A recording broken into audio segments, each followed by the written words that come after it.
Movie buff specialist Phil and John are back, and we are here to give you absolute small town claustrophobic misery this week because those two movies that we are discussing as number 85 on each of our lists are Three Billboards Outside Ebbing, Missouri. For some reason, in the movie, outside is not capitalized, so your guess is as good as mine. And The Hunt. From 2012, the Thomas Vinterberg movie, which anybody who follows along with the Oscars, he recently won Best Foreign International Film with Another Round and was nominated for Best Director for that. The Hunt did not win. It lost to The Great Beauty. The Great Beauty sure was beautiful, and it sure did not deserve to beat The Hunt. But anyway, two movies that I feel like are pretty still timely. Three Billboards obviously came out in 2017. The Hunt came out in 2012. So, still in this decade, I know, they're 10 years old for The Hunt, 4 years old for the Three Billboards. But pretty timely. I think that it's going to lead to a pretty fun discussion. And two movies that you might feel a certain way about certain characters and then find yourself questioning certain things, and you should be questioning those certain things, because a lot of the bad reviews I read for these movies, I do feel that sometimes people just kind of miss the point, but that will come up later. John, how you feeling about Three Billboards and The Hunt? I'm feeling really great. It's really interesting to be talking about these two small town movies this week because, of course, I lived in a small town up in northern BC, population of 2,000 people, 300 miles away from the nearest city of 10,000 people. Mm-hmm. So I have a thing or two to say about small town living, and it'll definitely come up when we're talking about these two movies. Yeah, it made me laugh because I grew up in a town that was 20,000-ish, 20,000. So a small town, but not to the level of like your small town. But it made me laugh because I had a friend who went and saw this movie, didn't like the movie, said that, no, that's not what small towns are like. I grew up in one. And he grew up in Odessa, Texas, which is 119,000 people population. And I was like, so no, you didn't. Like, you absolutely did not. And I do feel like the mob mentality of small towns is really well depicted in both of these movies, because Three Billboards is a mob mentality in kind of a different way. The Hunt is very much a mob mentality, and you will now be ostracized from this community. Three Billboards is more of, why are you doing this? And everybody's got each other's backs. We're going to start with The Hunt, I believe, because Three Billboards is the more popular movie. But it's kind of hard, knowing that we're going to be talking about both of these movies, it's kind of hard not to talk about each of them while talking about each of them. So there might be some intersection of me saying, and I noticed in Three Billboards, because these are just two movies that kind of go hand in hand, despite one being set in Denmark and the other being set in Ebbing, Missouri. Yeah, definitely. They really do relate to each other quite a lot, just based on the feel of the small town aspect in both of them, and the fact that really both of these movies are really focused on community. And while those aren't the central themes of these movies, it is a pivotal part to understanding what occurs in them. Yes, absolutely. And I think if you grew up in a small town, and by small town, I believe that small town is something smaller than, like I said, 100,000 people. Like I would say under like 50,000 people, a small town. Granted, different parts of the world that you live in, you're going to have a different opinion of what is a small town. Like you said, you're in northern BC, that's going to have a different version of a small town than New Jersey, where a small town still is probably a big town in Wyoming. But I do think that having this understanding of the small town, because Three Billboards for me, I really think it nails it. And I see Jordan Alford here says, well, one of these is good. And I know he means The Hunt, because I know he doesn't like Three Billboards. And that's totally fine. I know a lot of people, like, Three Billboards was pretty polarizing at the time, but I do have some things to say about like the way that it handles the race relations, the way it handles the police force, because it's all in the context of this small town. But we're going to talk The Hunt first. And The Hunt is, to me, one of the great horror movies ever made.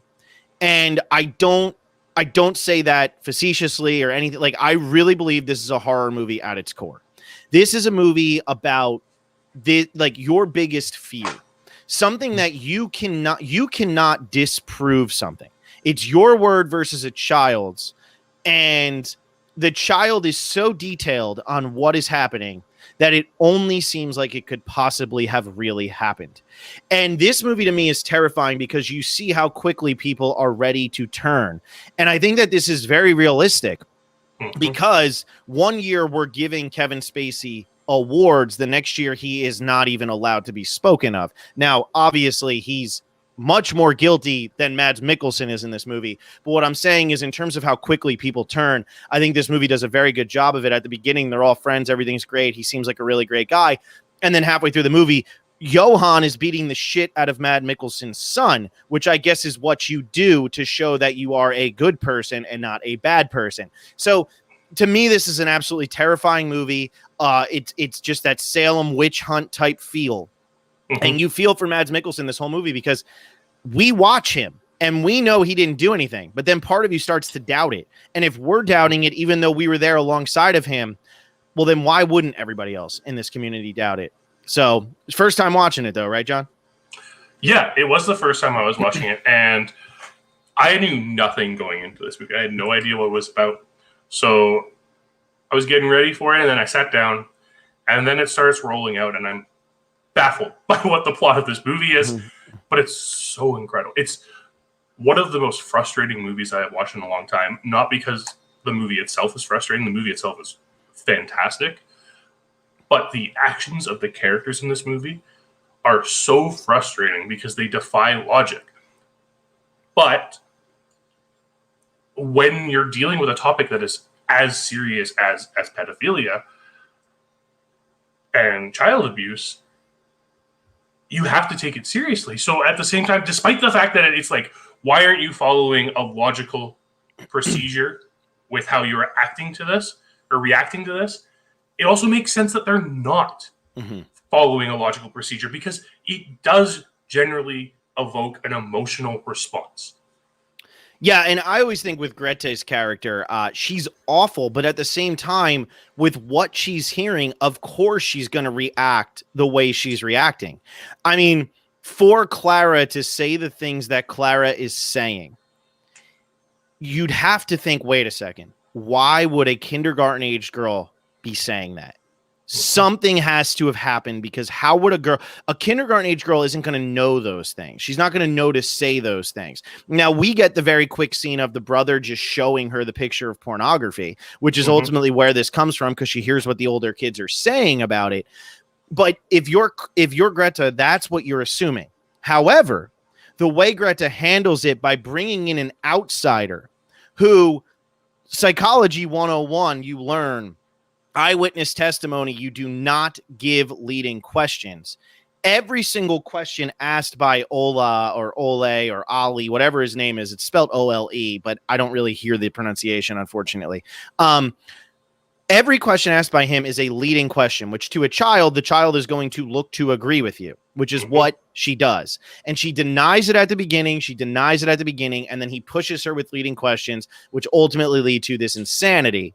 And one of my favorite moments in this movie, it's only my second time watching it, so I will go on to say that, you know, this is one of those that's going to stick with me for a very long time. I haven't seen this movie in a while, but this is going to stick with me, is they outlined every single detail of the basement down to the tapestry, the couch, where you did everything.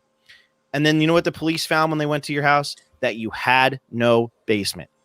And it just shows that when things are handled wrong and you say, you know, it's the whole, it's always sunny in Philadelphia. Charlie gets molested or whatever it is. Charlie, did they touch you here? And they point at the doll. That's the old way they used to do it. And of course the kid's going to nod and yeah, that's going to lead to this. And so they're asking these leading questions and all the little kids are like, yeah, it was in the basement. It was in the basement. It doesn't even have a basement. And it's just one of those things where it's like, but how can this guy prove his innocence against this when now all of a sudden there's so many different variations of this story coming out against him? And how could every kid, it's not like adults where they can conspire. How is every kid going to conspire against him?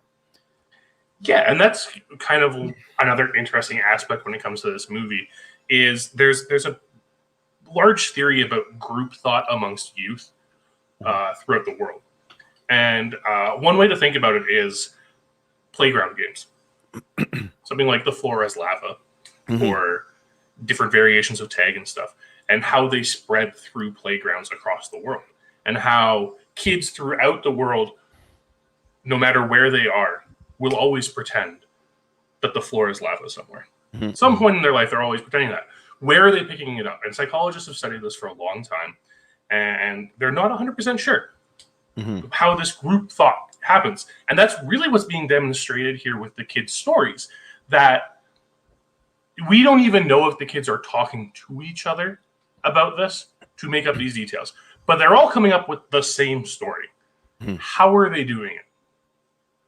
It's just one of those things that were never really answered.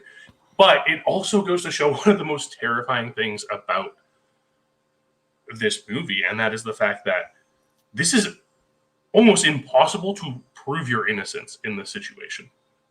Yeah, absolutely. And that's the thing. Even when he's first told, his reaction is very much like, well, how could that have been? Well, how could that have happened? Almost like, wait, was I going to the bathroom and she walked in or something? He doesn't realize the gravity of what he's being accused of.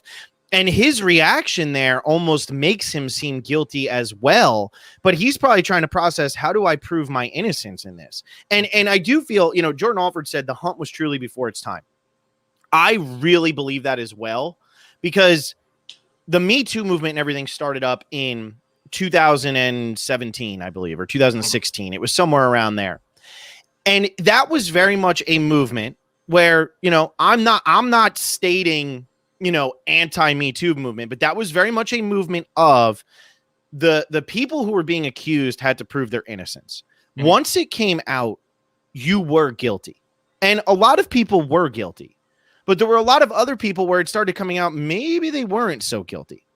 And I think when it comes to sexual abuse, or in this instance with the child abuse, and especially child abuse or sexual abuse of a minor, you're guilty until you prove your innocence. And that's what this movie is about. And what it's also about is how when a situation is handled wrong, when it's handled poorly, and when it's let's tell more people, now it's just going to explode into something that cannot be controlled. And I feel a lot of the time, that's what it felt like sometimes to me when it came to, I was working at Warner Brothers at the time when the Me Too movement really started to hit. And it would be like people wanted to break the story first more than they really wanted to get it out there. Like, I am a firm believer that a lot of journalists who were doing this stuff weren't doing it with the best intentions. They were doing it because they wanted the clicks, because that's the type of sick world we live in. But when this was happening and it was hitting Twitter, now, even if the person comes out and says no, and then it actually does end up being not true, they can't disprove that. And that's exactly what happens in this movie. In this movie, it has already spread like wildfire, and there is absolutely nothing that Mads Mikkelsen can do in order to stop it from happening, because by the time he finds out what's going on, everybody's already turned on him, and he can't even get in touch with his own child. Yeah, and again, that's part of the frustration that this movie makes you feel, because you see Greta's response to everything, and her response is, let's bring in this Ollie, and we have no idea what his role is. My first assumption when I'm watching the movie is, oh, this is a child psychologist or a police officer, and then he comes in, and they're having the conversation. He's like using all these leading questions, like, well, that doesn't seem something like the psychologist would do. And he says, okay, you need to inform the authorities. And it's like, who are you then? Why are you here? And like, that's the first mistake that these characters make. And that's why it becomes this witch hunt, because their entire idea is, okay, we're not going to inform the authorities first. We're going to inform all the parents that we have speculation that this might have happened. And they don't do the proper approach to it and get legal advice first. Watching this movie, a lot of the time, all I can think about is, man, these people are really going to be paying if he isn't decided to be guilty, because that's a lot of suing that's going to happen. Exactly. And now I know that's the very North American way to think about it, right? Is that we're going to sue the shit out of you. Whereas I don't know if that's so much the European way, although I'm sure there is some, but in a small town like this, I mean, when does he finally get arrested? What are we, about an hour and 20 minutes into the movie, and finally he gets arrested. Finally, we see a police officer. What I think the brilliance of the hunt is that there is no sexual assault that takes place. And I think that's the brilliance of this movie, because when we start talking about Three Billboards is very much about a murder. There is a murder that happens, and we know that. And a lot of times when you get a movie like this, there will be a rape or there will be a murder or there will be some sort of crime committed. And it's, oh, I was wrongfully accused, and now how am I going to get out? I always think about The Hurricane or The Life of David Gale or something along those lines. Maybe not the best examples, but those are the movies that always come to mind about, like, I was wrongfully imprisoned, and now look at what I'm doing, and, you know, whatever. Those movies are what they are. But there is no crime in this movie. So he's being wrongfully accused of a crime that nobody else committed. And I think what's so brilliant about that is that there really isn't another villain, and you're not sitting here saying to yourself, well, who actually did it? The entire movie, you're not focused on, well, who did harm that girl? Mystic River, you know, who did kill his daughter? You're not thinking about that. All you're thinking about the whole movie is how the hell is he going to get himself out of this situation? Yeah, and the fact that it's never actually confirmed with us whether or not anything happened. We're led to believe that nothing happened because our primary focus is on Mads Mikkelsen's character the entire time. But we also joined right before this allegation happened. We don't know what happened prior to that. Yeah. Right? So, and that's part of the brilliance of the storytelling in this movie, and it's what really engages you, is the fact that there are definitely points in this movie where you're actually questioning whether or not he did it. Oh, yeah. And I think that just comes down to the groupthink. I think what Vinterberg does in this movie that is so hard to pull off is he tells you the truth, and then he still is able to almost convince you of other things. To me, the first time I watched this movie, I say it's probably like 2015, 2014, something like that. So I'll never watch this movie again. Now I rank it in my top 100, so I watch it again.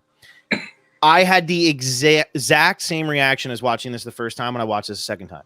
And especially now being like 29 years old, living through, you know, like living out in LA, going through the dating scene, doing all of that.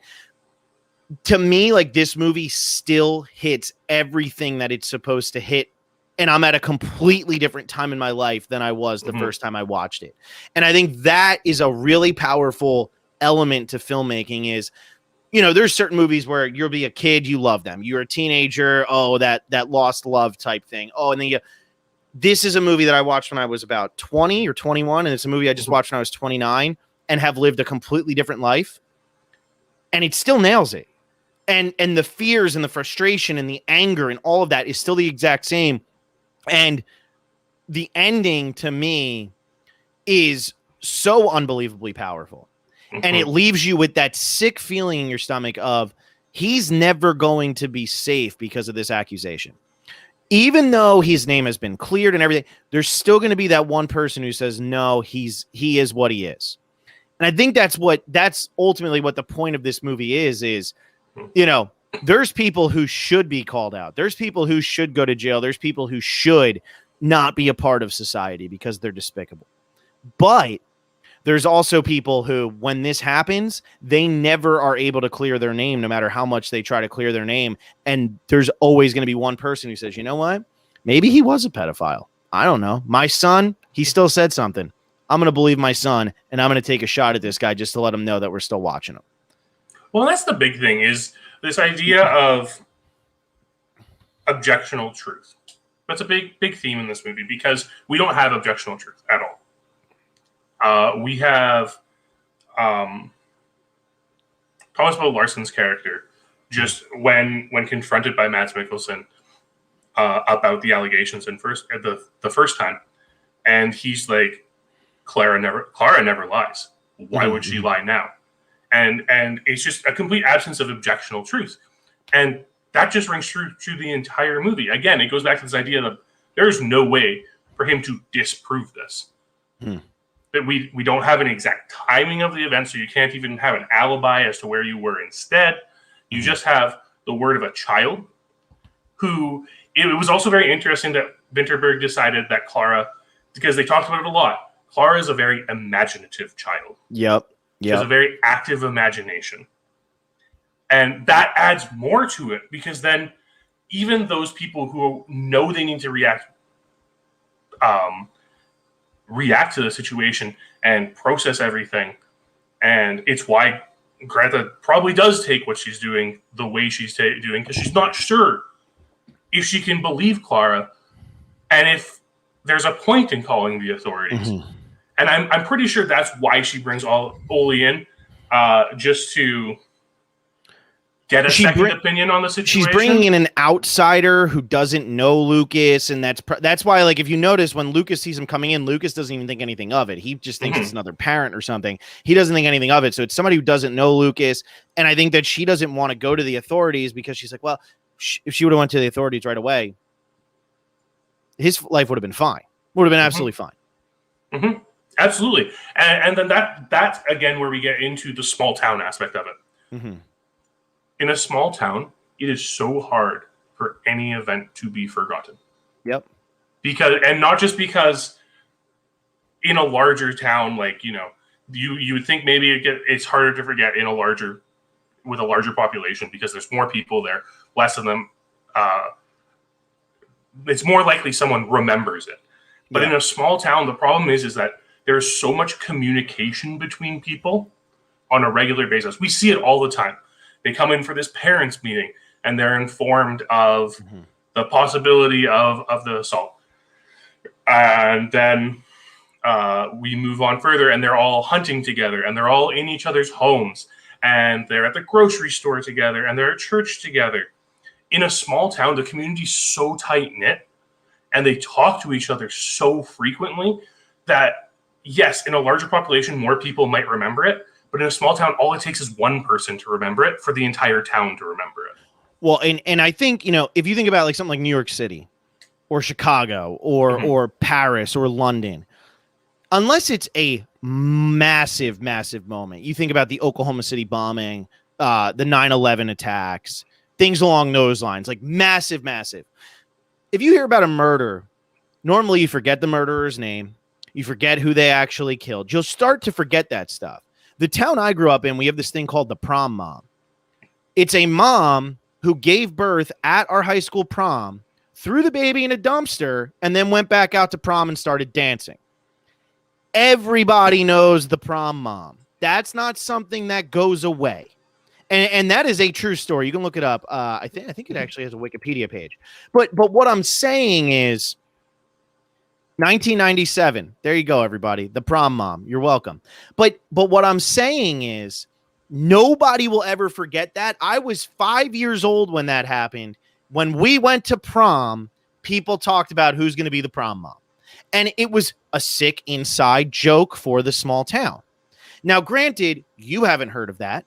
And there's a lot of people in the United States, I would bet 99% of people haven't heard of that.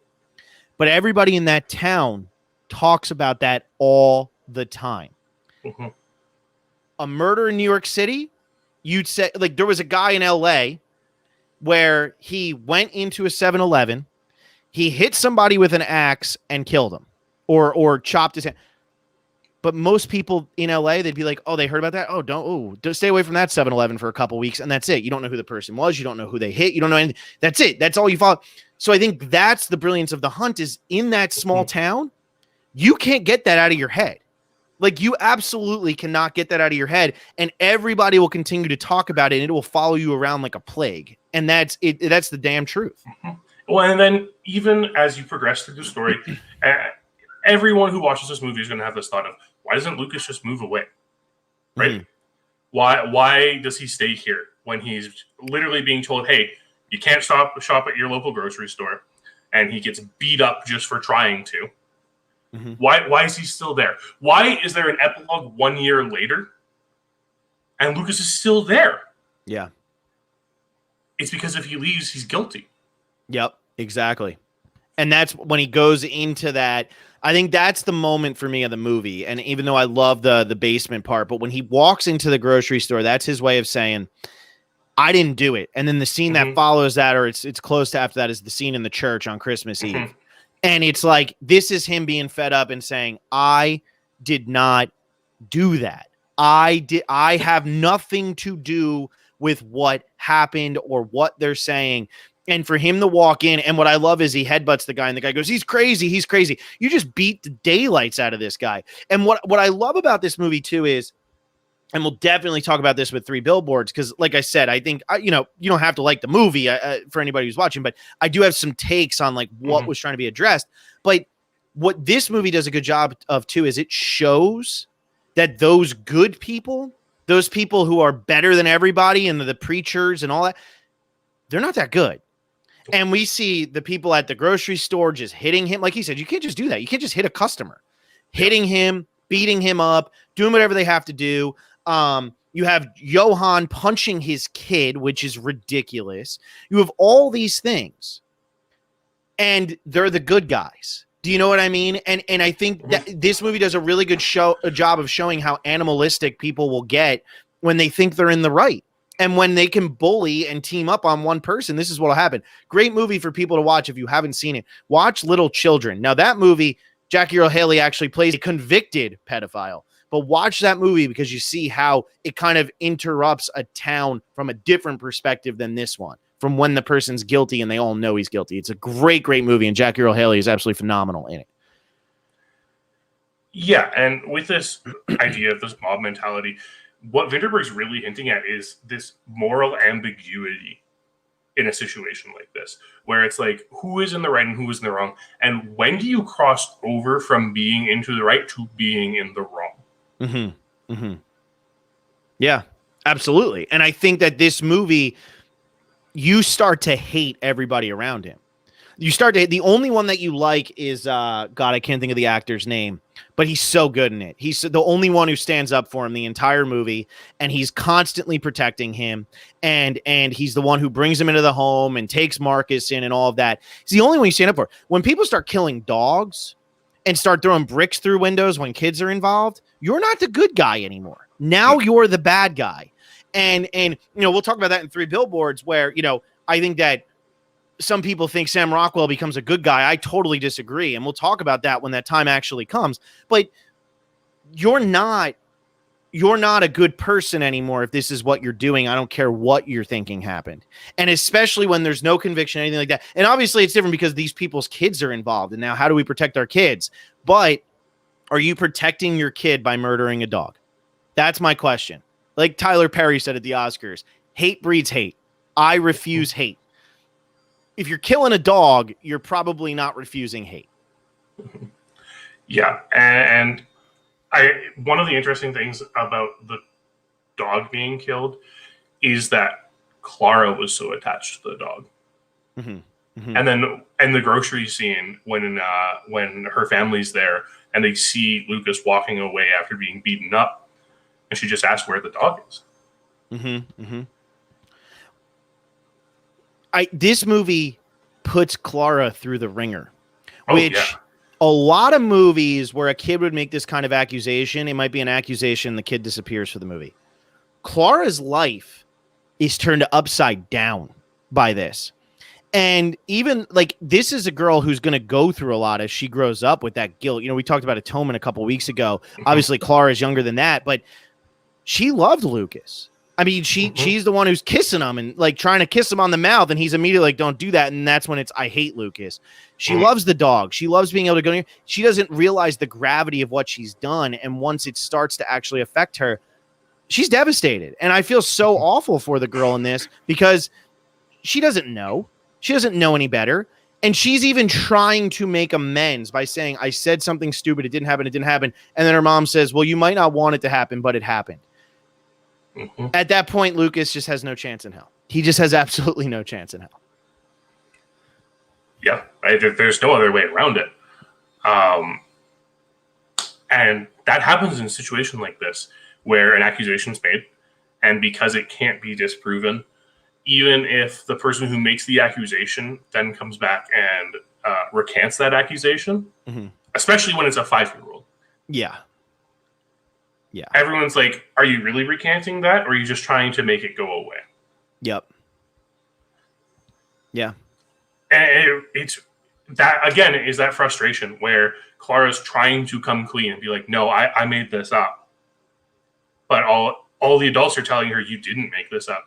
And she comes over to walk the dog, and Lucas is like, did you say this? And she's like, I don't know anymore. because she's just so confused because everyone's telling her what happened to her. And she can't remember if what they're telling her actually happened or not. Yeah, and that's the hardest part, because she knows, and being that she is seen as this bright girl, this imaginative girl, all of that, she knows. But now there's no way to flip that. You know, it's one thing if you make an accusation or whatever, but see, when you're an adult and you flip that, then you're probably going to get sued your own, you know, whatever. When it comes to a kid, like, there's really nothing anybody can do. And it's just a fascinating movie. Not an easy watch at all. And one that is absolutely frustrating and very, very aggravating. And, you know, I mean, essentially they make Clara a villain, but she's not a villain. You know, she doesn't want to be a villain. She's not trying to be. She just had her feelings hurt. And 5-year-olds, when they have their feelings hurt, they say stupid stuff. And she said something stupid, and it was handled as poorly as possible. And in a small town, there's no coming back from that. I'll tell you what, there is no coming back from that. And we're going to be talking about Three Billboards, which will give more insight into that, because I want to save some of my good stuff for that one. But you have anything else on The Hunt, John, or should we move on? Do actually. I think Victor Berg made an incredible decision when he when Lucas gets arrested and he switches the focus of the movie to Marcus. Agreed. Because all of a sudden now we're seeing another perspective on it. Because up until that point, it's all been Lucas. After that point, it's all Lucas. But we get this little bit of Marcus's perspective on it.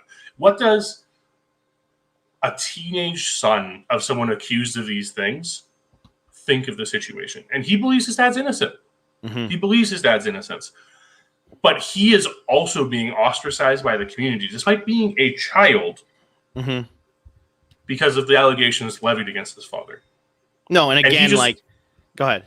Yeah, he just wants to understand why. He goes over to talk to Clara, and he's just like, why did you lie about my dad? He just wants to understand what could possibly be happening. And, you know, then he gets beat up because of it.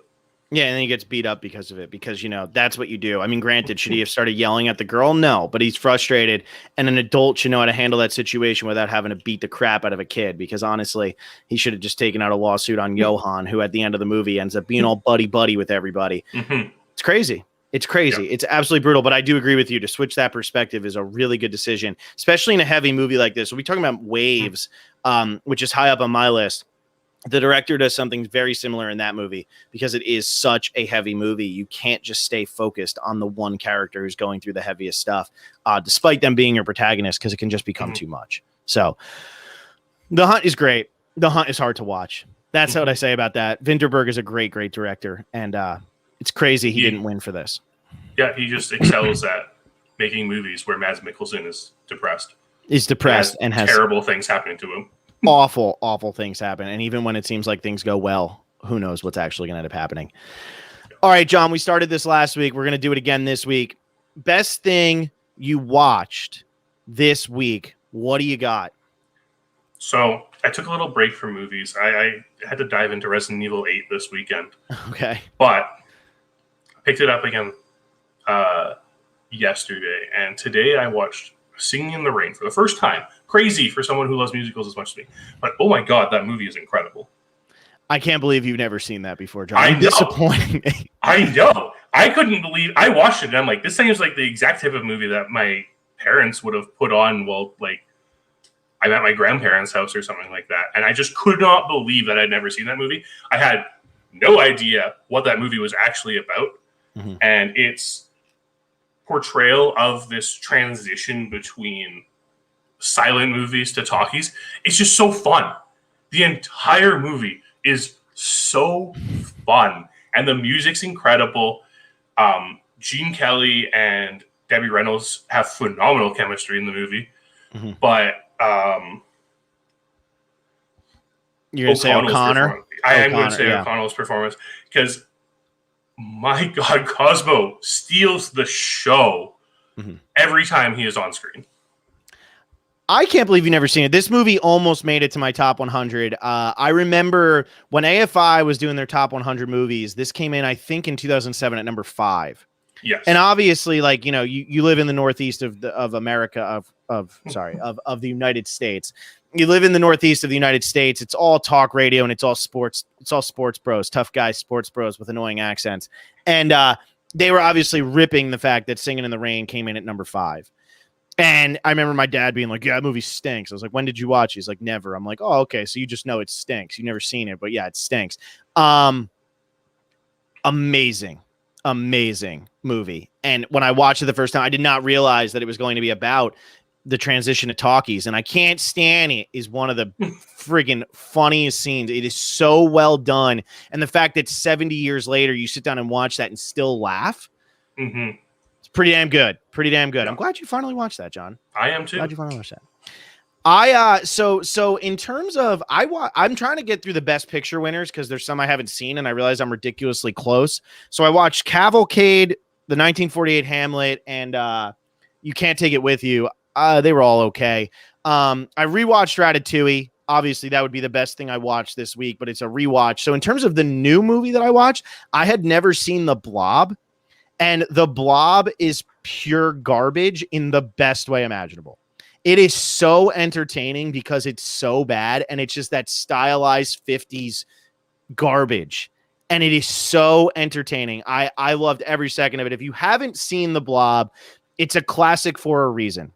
It's not a classic because of the way Singing in the Rain is a classic or anything like that. But I don't know how. I'd never seen the whole movie, and I sat down and watched it, and I was like, wow, every spoof of sci-fi movies is based on this. Is it as good as Invasion of the Body Snatchers? Of course not. Invasion of the Body Snatchers is an absolute masterpiece, and it actually is a masterpiece. But this movie, so entertaining, a fun idea, and you'll laugh your ass off at the crappy visual effects and the way Steve McQueen almost forgot that a guy died because, I got in a race with a kid to drag race. Like, I almost forgot. It's so ridiculous. It's so over the top. But it was so entertaining. And it was better than I had a better time watching that than I did watching You Can't Take It With You, Hamlet, and Cavalcade, which are all Best Picture winners. So I'll go with The Blob, but Ratatouille, obviously, but I've seen it a million times. I just happened to rewatch it because it had been a while. Oh, no. 50 sci-fi movies have a dear place in my heart, and they're such a fun ride. So much fun. You just got to know what you're in for, and if you sit down and expect it to be good, you're in for a bad thing. But if you sit down and expect to be entertained by how bad it is, you're in for a good one. But all right, John, let's get into your number 85, which is a very polarizing movie. Three Billboards Outside Ebbing, Missouri. I had so many arguments with people in Los Angeles, California about this movie. Jordan Alford, who I think me and him have a very similar taste in movies. He does not seem to like this movie. I'm curious to see what he's going to be putting in the chat, if he's even going to stick around for when we discuss it. But a lot to talk about with this one from Martin McDonough, who is a very polarizing person because of the way he writes and how he does not hold back. But John, what is it about Three Billboards Outside Ebbing, Missouri? Because I do fear that I'm going to talk a lot during this part. So, when I first saw Three Billboards, I was living in small town northern BC. So, I had that small town experience before the first time I watched this movie. And I was very removed from films at the time. So, it was one of these movies that I saw. I watched it at my parents' house with my parents. And I sit down and I expected a totally different movie than what this movie is. You hear a title like Three Billboards Outside Ebbing, Missouri, you think it's some true story, high drama type movie. So when I sit down, I find that this is like this black comedy, and with some of the greatest performances of 2017. There's a reason Frances McDermott, Sam Rockwell, and Woody Harrelson all received nominations, and 2 of them won because of this film, because their performances are outstanding. But the small town mentality of this thing happens, some people forget. But again, it's like we were talking about with The Hunt. There's always the people who remember at the same time, and they demand that justice. And that's what we're having here. In Three Billboards, obviously, the idea of the Three Billboards themselves kind of spreads like wildfire because it seems like such an affront to a beloved police chief. But in the end, this movie is just so much about accountability within a small town and how it's not fair that some situations get all the focus when others don't get any of the needed attention. Yeah, and I think so. A lot of people find this movie is just about anger. It's about anger. It's about hatred and all that. Ultimately, I think the theme of this movie is forgiveness. I think the theme of this movie is forgiveness. Peter Dinklage's line of "She said baguettes." That is just, I love it. It makes me laugh so much. But this movie, there is not a good person in this movie, and I think that needs to be understood, because so often the criticisms I see about this movie are that Woody Harrelson is made out to be a good guy even though he supports a racist cop. Dixon is made out to be a good guy even though we know that he tortured a black person. Like, all this. No, nobody in this movie is good. Woody Harrelson's not good. He is just better than Sam Rockwell, but he has his flaws. And I think what McDonough was doing with this movie is he was purposely giving everybody flaws so that you don't know where to settle yourself and who you're supposed to support. All you know is that someone died and it clearly shook up this town. And that is what is ultimately important. Dixon does not become a good guy by the end of this movie. Clark Peters, who plays Abercrombie in this movie, great character actor, Clark Peters. He's the one who plays Abercrombie, who's the detective, or the captain who comes in, or the chief who comes in after Willoughby. He doesn't give Dixon his job back at the end of the movie and be like, "Good job, you're no longer a racist piece of shit." But what he does at the end of the movie by saying to him, "You did good, Dixon." Dixon now has a purpose. And maybe by hearing "you did good, Dixon," this guy won't continue to be the piece of shit he was. And I think that's ultimately what this movie is about. It's about, what can you forgive? What are you willing to forgive? And is being angry with these people and saying you don't deserve any type of chance a better solution than, let's see if we can change this person so they never do that again? Now, I'm not trying to give the answers here. I'm just saying I believe that's the message of the movie, and I don't feel that anybody comes out of this movie looking heroic. You have to think at the end of the movie, Frances McDormand and Sam Rockwell are driving north to murder somebody who they have absolutely no evidence did anything. I'm not looking at either of them as heroes, but they've grown for sure from where they began this movie at. Yeah, and it goes back to that idea of moral ambiguity. Really, and we talked about it in a previous podcast, we talked about it tonight. Moral ambiguity in characters makes characters interesting. Mm-hmm. Yes, there are times where you want an obvious villain and an obvious hero. In a film like this, where we're talking about very heavy topics about murder and the response of the police force, and just criticizing police response in small communities, talking about racism and homophobia and things like that. This movie needs all its characters to be morally ambiguous. And then it's with what you were saying about anger. Yeah, a lot of people can look at this movie and say it's all about anger. Every single event in this movie happens because of anger. But it's definitely about letting go of that anger. Mm-hmm, mm-hmm. And I don't think there's a scene that sums that up better than the hospital scene. Yeah. Yeah. And you know, that's a scene. Oh, well, would they ever put that guy next to this guy? And oh, did they not realize, you know, it's a small town. Obviously, he threw him out the window. Everybody knows that. Fine. But, and here's my curse for that. It's a fucking movie. like that's going to happen because you're going to put these characters on top of each other. And you could say, oh, that's coincidental, or that's just stupid. Okay, but you know what? Like, at the end of the day, we're not going to sit here and nitpick the nurses who aren't even in the movie, are we? Like, Caleb Landry Jones and Sam Rockwell, that's the point of these characters, is how can we come to some sort of agreement? How can we come to some sort of understanding? Because I might think you're awful, And I actually think the best movie that kind of shows the mentality of this small town, or the best scene that shows the mentality of the small town, is when Woody Harrelson is grilling Frances McDormand and he coughs up the blood. And she immediately changes. Because when you live in a town that is like this, there are so many people that I grew up with that I absolutely despise. Like, that I despise.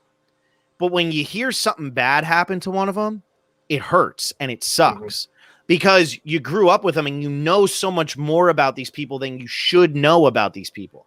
I knew, I would say 95% of the people in my graduating class at my high school. And there were 400 kids in that graduating class, something like that, 500 kids in that, whatever it was. I knew like 95% of them. You knew what they did. You knew who everybody was dating. You knew who was good at sports, who went dirt biking, who did blah, blah, blah. You knew everything about everybody. And so even though I might not have liked all those people, when something happens to one of them, or when you hear that something, you have some sort of reaction to it. And so even though Frances McDormand can't stand Willoughby, even though she can't stand Willoughby because he didn't figure out who the murderer is, and when she sees him at his weakest, she's going to have that type of reaction, because at the end of the day, like, she's allowed to bust his balls. Cancer's not allowed to bust his balls. Like, get out of here. That's her job. And I think there's so many of those little moments throughout this movie where it's like, no, I'm allowed to do that, but you're not allowed to do that. So get the hell out of here. Yeah, and that does fall back into that small town mentality. We were talking about it with The Hunt, where everyone kind of is willing to turn on someone based on speculation and accusation. But the other thing is, the other aspect of a small town community, if someone's in need, people are going to be there to help them. Yeah. And I mean, that's what I've witnessed living in a small community. Yeah, you get both sides of it. You get the absolute hatred side of things, but you also get the absolute caring side of things, where everyone's willing to work for each other. If tragedy begets someone, the community is going to respond. Yeah. Yeah. And then when the tragedy happens and nothing happens, and you start to take down somebody that people idolize, even if they shouldn't. And McDonough doesn't want you to idolize Chief Willoughby. He doesn't want you to. If you do, that's on you for falling for he's a family man with a heart of gold dying of cancer shtick. That's what he's doing. That's purposeful, because he's not that good of a guy, but he humanizes him with all these elements that at the end of the day, you say to yourself, okay, he has his flaws, but he also has his good areas. That's a human. Like, for all those people who would sit there and say, well, he's forgiving of a racist cop, therefore he's a piece of shit. Okay, you can think that. That's fine. You can totally go on that and say, I'm never going to forgive that. That's fine. But you're not as perfect as you think you are either. And in the extremity of a movie, it's going to be, okay, well, I'm going to forgive this, and we're going to sit here and say, I don't think he should have forgiven that. But also, all these people who will say, oh, you can never forgive that. What have you done that should not be forgiven? Because there's plenty of things that if we saw it on a movie, you probably wouldn't like. And so I don't fall for that Harrelson is this great guy and all of that. But I do fall for the fact that he does have the best intentions. And his intentions are, if I give Dixon a chance here, if I let him stay on the police force, could I eventually mold him to stop being the monster that he is? Or should we just put everybody in the electric chair? You know what I mean? Like, that's kind of like what it's at, because everybody else brings up, everybody knows what he did. But Willoughby gives him a chance here. Now you could say he's a bad person, and that's fine. You could say you like what he's doing. But if the whole theme of this movie is anger breeds anger, and you have to learn to forgive, is Chief Willoughby's kind of like our first sight into the forgiveness of things that maybe seem unforgivable. Yeah, and that's one of the interesting aspects of this. It's, again, one of the things that the film really investigates. Because if you're looking further into that, it's kind of a punishment versus rehabilitation. Whereas, what Mildred's looking for is retribution. The entire film. She isn't calling out Willoughby because she blames Willoughby for her daughter's murder. She's calling out Willoughby because she knows that might actually get a response. Where then if you, she's looking for the retribution because of that. Whereas Willoughby's character, what makes him kind of stand above the other characters in this movie is the fact that he is looking at rehabilitation instead. Mm-hmm. And looking at making people better. He even says it in like the letter to Dixon, right? Where he's like, you can't be a detective because you're so angry all the time. Mm-hmm. Mm-hmm. And like he's looking to improve people. And he's even looking to improve in his suicide note, right? Where he's talking about, I don't want you to watch me deteriorate for months. I want your last memory of me to be this fantastic day where we made our daughters play this fishing game and we just went off and had sex. Yeah. So go ahead. Like that's what I really think this movie is trying to get at is it's making you question, is retribution the correct path or is rehabilitation the correct path? Yeah. And is it different in different cases? Yeah. And Jordan Alford's bringing up here. He says, my biggest problem was the lack of acknowledgement of treatment of minorities in the film. The lady who works in Francis's store gets wrongly arrested, and it's because of Francis. At the end of the movie, she just shows up and is like, hey, again, like that's a totally valid criticism of this. My one argument for that would be is when Dixon does arrest Denise, when he arrests her, they all know that it's because Dixon's a racist piece of shit. And they all know that it's because that's what he's doing. Denise supports what Frances McDormand is doing and the fact that she's trying to change a stagnancy in this town. She's trying to change that. And I think that's why at the end of the movie, or when she does come back, which is before Dixon gets his whole redemption, I think that's why Denise is more willing to be like, all right, like, they let me out and like you're still getting to them, because while she is arrested wrongfully because of racism, it's also one of those things where I think that her thinking is, okay, but when I get out, I can't blame Frances McDormand for this. Like this was going to happen to me because whatever's happening is working. And everybody knows how bad of a person Dixon is and that the police force definitely has issues. So like what can be done at that point? And I think that's when, you know, what can be done. Well, then everything that starts to take place at when Frances McDormand just comes in and realizes that she was wrongfully arrested. Frances McDormand does try to go out of her way to then be like, all right, how am I going to get her? You know, how am I going to get her out of here? What can I do to really mess these people's lives up? And that's when she burns down the police department. So there's plenty that she's trying to do in some way. But I do understand, like, I get that that's a criticism. I totally get that. But I do think that there's a friendship between Denise and Frances McDormand that goes beyond race and goes beyond anything else. I think it goes to the fact of they're both being wronged in this bullshit town. Well, and that I think actually leads into my next question here is she arrested because of race or is she arrested because of her relationship with Mildred? Because Dixon's mother tells him, go after her friends. But she also could have gone after her son. She could have gone after John Hawkes. She could have gone after anybody, or he could have. And he elects to go after the one black person in her life when he could have gone after her son and made a bigger deal out of it. Could have gone after her husband, who is known to beat people, beat women.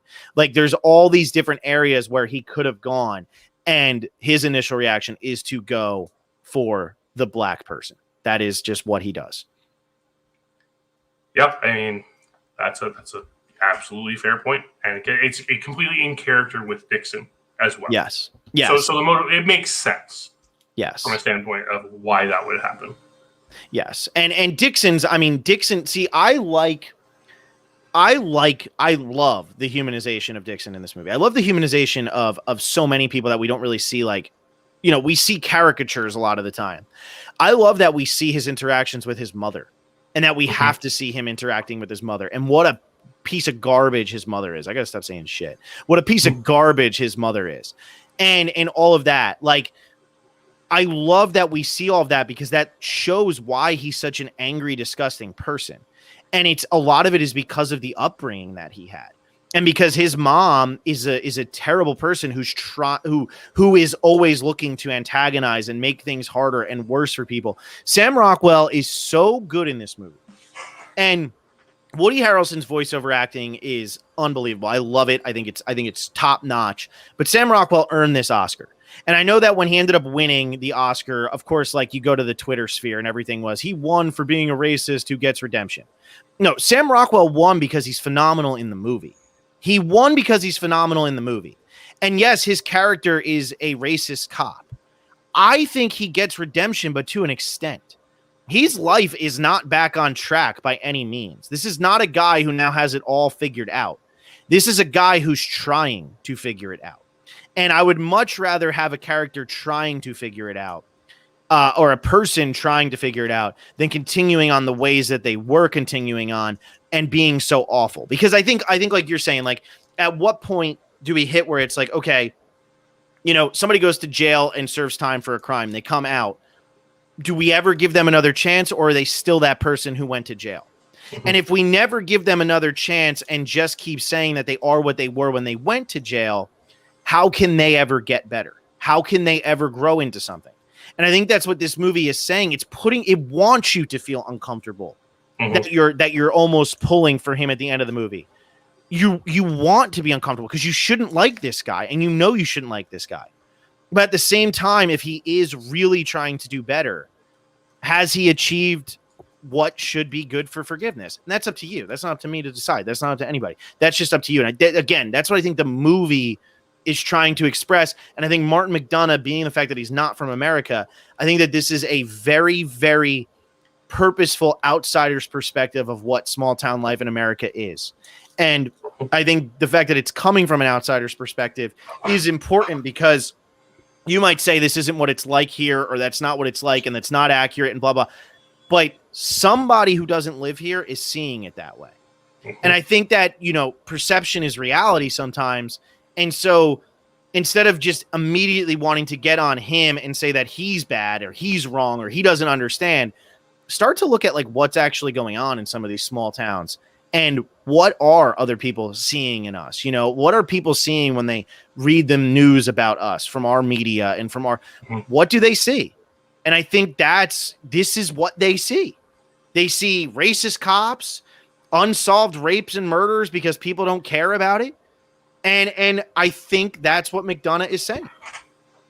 Yeah, that's exactly what it is. And you do raise a good point that McDonagh's not American, and he is doing this from an outside standpoint, because then you have to question, why is the media portraying things this way? Mm-hmm. Is it popular media that's doing this, or is it news media? And then how is this being influenced, or how is this influencing the worldwide opinion of American small towns? Mm-hmm. And Missouri, the fact that it takes place in Missouri, I think is very interesting. Mm-hmm. Just because it's like, it's that Midwestern state that's almost a Southern state. Mm-hmm. And I think that's really important as the setting for this film. Well, and what was Missouri known for? It was the border of the Mason-Dixon line. And what's the racist cop's name? His name is Dixon. Mm-hmm. That's purposeful. You know, that's all purposeful. That's all purposeful. And you know, again, and Jordan, I totally respect everything you're saying. I'm just because it's part of the conversation here, I'm just going to keep reading because you're the one who's in here. But I honestly probably could have liked this movie if it didn't feel like pain of some of these minority characters was just there to highlight the flaws of the more prominent white characters. That's one that like I can't argue with at all. The only thing I'll say is that a lot of times it feels like this in small towns. I grew up in a town where everybody was white. I mean, everybody was white. There might have been 5 or 6 minorities in our entire town, you know, like that's it. And so I think that sometimes they almost feel like the scapegoat for bigger problems. You know what I mean? They feel like the scapegoat. And I'll tell you what, the people who are messed up in my town, the people who have been arrested for selling heroin and dealing heroin, and the father-son who have done that, and the people who have gone on to overdose on heroin and die from that, the people who've gone on to do, you know, any types, all these countless crimes and stuff, they didn't come from those families. They came from the white families. And so like, but unfortunately, like, but you're going to use this as a scapegoat. And I do agree though, that it does feel like that throughout the movie, that it's like, okay, well, this guy's just kind of being pushed forward. But I think it's also McDonough saying white Americans kind of treat their people like shit. Anybody who's not like them. And maybe that's what the point is. I don't know. But I do think that, you know, I hear you. I definitely hear you on that. So the community I used to live in was 60 to 70% indigenous. And how I think this really relates to it is a lot of the time in those smaller communities, you have a large white savior complex in your white population. Mm-hmm. You have a lot of white people who either grow up in that community, so they're bred through hate like Dixon was. Mm-hmm. I mean, clearly that's been passed down to him from his mother. Mm-hmm. Or they come into a community like that thinking they can save the minorities. Yeah. And I think that's really where we're getting at with the depiction of these minorities in this. And because it's a very fair point. The minorities in this movie are pretty non-existent other than as pieces to move the plot along a little bit. Mm-hmm. But that's what it feels like in these small communities. That's what it feels like even when the white population is the minority in a small community. Because that's what it looks like there. And that's what happens there, is if you look at the white population in a community like where I came from, you're looking at your police force. They're all white. You're looking at the people working in your hospitals. They're all white. And that type of oppression is there in these small communities. And when an outsider's looking in at it, that's all they're seeing. Mm-hmm. Mm-hmm. Yeah. So the one thing I will say about Three Billboards Outside Ebbing, Missouri, and the reason why I appreciate it very much is because it does lead to discussion. I don't think what I found, like I said, I felt like I was yelling at people all the time in LA. What I found is that people had very strong opinions about this movie. And I think that was the goal of this movie, was to make you feel strongly one way or the other, and not to make you feel good about it, and not to make you feel you were supposed to be angry as well. And it's begging to ask those questions. Whether you want to have that discussion or not, that's fine. Like, you can decide what you forgive and what you don't forgive. John C. Reilly and Magnolia, what can we forgive? But you know, to me, I love the discussion that it has created, and not just here. Like, I've had this discussion all over the place about this movie, because when people dislike this movie, they dislike this movie, and it comes from that place. Now, I will say this: it's pretty hard to argue that Sam Rockwell, Frances McDormand, John Hawkes, Abby Cornish, like I said, Clark Peters, Peter Dinklage, Caleb Landry Jones, friggin' Samara Weaving in her one-line scene. Oh my God. The acting in this movie is phenomenal. The line delivery of this script is phenomenal. The direction is great. And I do think that this movie achieves what it wants to achieve. Mm-hmm. That is what I will say. And I know Jordan, it's funny because like Jordan's over here and he's like, I didn't know, like, but then I think he gave it 3.5 stars, right? I think he gave it 3.5 stars, probably because of just like, you appreciate those things. Like when you love film, when you do things like that, you just appreciate those things. And whether you like the messaging of the movie or whether you think that it does things wrong or it does things, whatever, like the acting is just, it's unreal. And right across the board. I mean, Samara Weaving, this was before her Ready or Not days. She's so good. Peter Dinklage, I didn't have to hold your ladder. I mean, how can he break your heart with a line like that? Like, he's just so good. And Caleb Landry Jones, I love that guy. He's got to be in more movies. Very, very good. And yeah, I mean, I just think it's, you know, from top to bottom, the acting is very, very good. Zeljo Ivanek, Lucas Hedges, Amanda Warren, like they're like, it's just like a who's who of like great movies. And Jordan Alford said, I did prefer Willem Dafoe in Florida Project. Maybe Caleb Landry Jones should have just won for all of it, you know, because he was in both of those movies and he's damn good in both of them. But and then the last thing I will say, John, and then I'll turn it over to you to close it out. But the scene where Dixon hits his breaking point and he walks out of the police station across the street, goes up, throws Caleb Landry Jones out the window, comes back down and goes back to sit down. That scene is so unbelievably well filmed. It is so well done. The drama, the stakes, I love it. It's so good. Yeah, Martin McDonagh wasn't nominated for Best Director for this. For that seat alone, I think he should have been. Shape of Water ended up winning Best Picture this year, which really shocks me that Shape of Water has such a lower rating across the board on whether it be Letterboxd, IMDb, all of that stuff. The population doesn't seem to like Shape of Water nearly as much as Three Billboards Outside Ebbing, Missouri. But I guess people don't really hate The Shape of Water, whereas there's some people who really hate Three Billboards. Three Billboards has built up a bit of a cult following because it's got that Fargo-esque type feel to it. Yeah, and that is where I think a lot of this movie shines through is the script.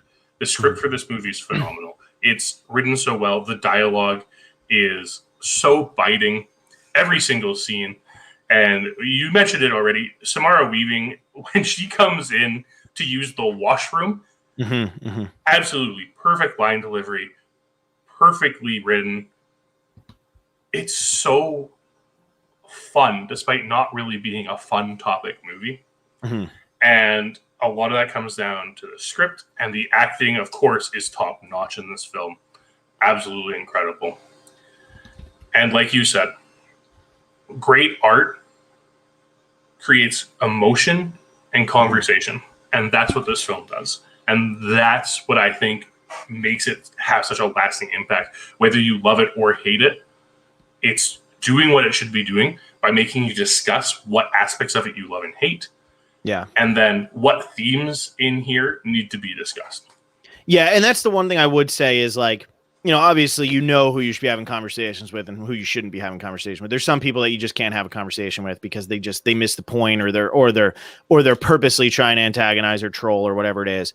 But the one thing I will say is, whether you agreed with anything I said tonight or not, I'm not trying to preach this as gospel.